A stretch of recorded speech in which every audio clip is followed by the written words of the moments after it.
Long ago and far away, there wasn't the internet, there wasn't Adobe PDF. There was a guy pushing a trolley with paper research, and it was literally half a hockey goal high. Buried in that on a given morning was 25 or 30 pages from a firm called C.J. Lawrence. And my recollection is it was within a green ink. The titling was within a green ink. Yardeni QuickTakes is in the same C.J. Lawrence green. And we are honored from the span of those multiple decades that Ed Yardeni joins us this morning. I can't say enough about Yardeni QuickTakes. It is the read to give you confidence and push away your fears of the stock market. Ed Yardeni, what's there to be afraid of right now in the stock market? Well, I think valuation is a bit of an issue. I've been forecasting 5,400 for the S&P 500 by year end. My concern is we might get there by mid-year or earlier. I'm forecasting 6,000 for next year, and I'm concerned we might get there by year end. So I'd like to have a nice leisurely bull market here, not something like we had in the late 1990s. A guy at Yale, where you got your parchment, I think his name was Schiller, used to talk a lot about exuberance that was out there. What is the character of our exuberance within the Yardeni and Campora bull market? Well, I think we can look back to the 1990s as a possible model for the environment we're in. If that's the case, then the next question is, are we in 1999 or are we in something somewhat earlier? I think at this point, we're more like 1996. Remember December 5th, 1996, when Alan Greenspan had that famous speech in which he did a Hamlet on us. And he said, how do we know if the market's irrationally exuberant? And I think we're at that point now where everybody seems to be asking, is it rational exuberance or irrational exuberance? So, Ed, when you look at the elements within the market, what looks most rational? What looks most irrational? Well, the valuation multiple on anything related to artificial intelligence certainly is very high. The so-called Magnificent Seven, their multiple has been very high, though they're becoming more rational, actually. Because some of the Magnificent Seven aren't so magnificent anymore. We've seen Apple underperform. We've seen Tesla underperform. So it's a healthy thing to see that the market isn't just willy-nilly going across the board and marking up these mega stocks, these Magnificent Seven. I think clearly outside of the stock market, Bitcoin has had a heck of a move. I think it's having a heck of a move down this morning, but there's certainly signs of speculative excesses. Ed Yardeni, as an edge of fossil like me, do you believe that there's an underlying under Bitcoin? Is it an actual tangible investment?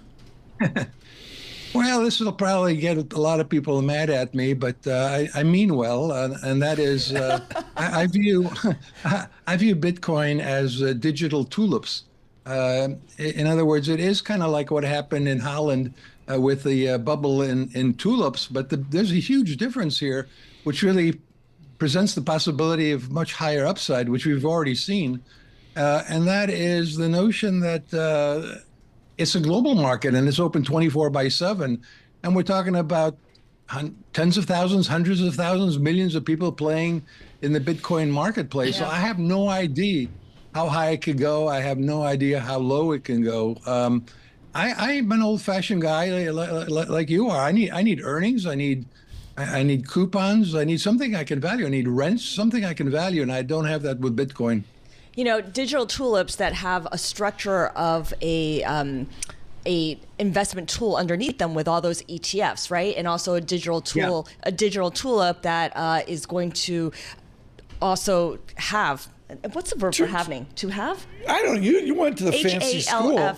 Scarlet, Greifeld was on yesterday, and we're talking Polkadot and Doge, and I'm trying to have a serious conversation with Miss Haverford about Polkadot and Doge. Yeah. This is nuts. Right. This is nuts. Okay, so Dr. Ed, let me go back to Bitcoin, because there are a lot of things, a lot of market structures to support this digital coin right now. Sure. When we see the halving in April, do you anticipate any kind of correlation with what we see in equities? Because a lot of that bullish sentiment tied to Bitcoin has spilled over into equities or vice versa.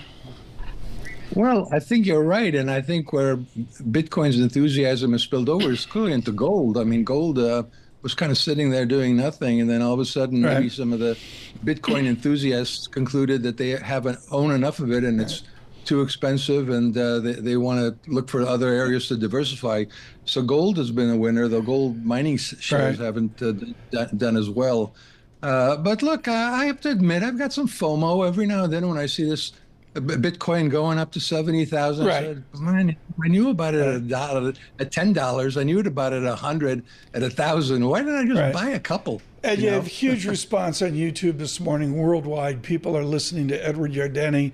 I want to go to the x-axis, the theta, whether it's just a normal x-axis or dare I say we go logarithmic. You've had the courage to go out to SPX 6000, and I think you've put a 25 handle on it. Why can't Ed Yardeni model out to 2026? Oh, actually, I have already. I'm glad you asked me because just recently we were talking about 6,500. In terms of earnings, the underlying earnings, last year we said 225, and there were a lot of people who were using 180 for earnings per share for the S&P 500. And we came awfully close. $222 is what the S&P 500 earned last year. This year, we also have bullish outlook for earnings, 250.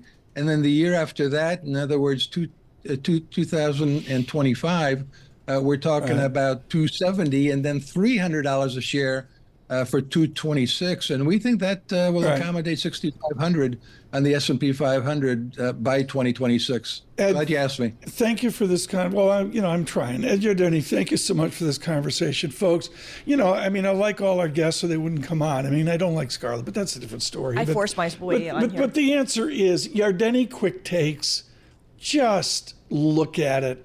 It is spectacular, brief, curt. It throws you back to the time of Edward Hyman and Ed Yardeni. It's CJ Lawrence. Ed, thank you so much. Let me just read one thing from his QuickTakes, which gets your attention. The vertical momentum rally that started on October 27, 2023 seems to be losing some of its momentum. Maybe.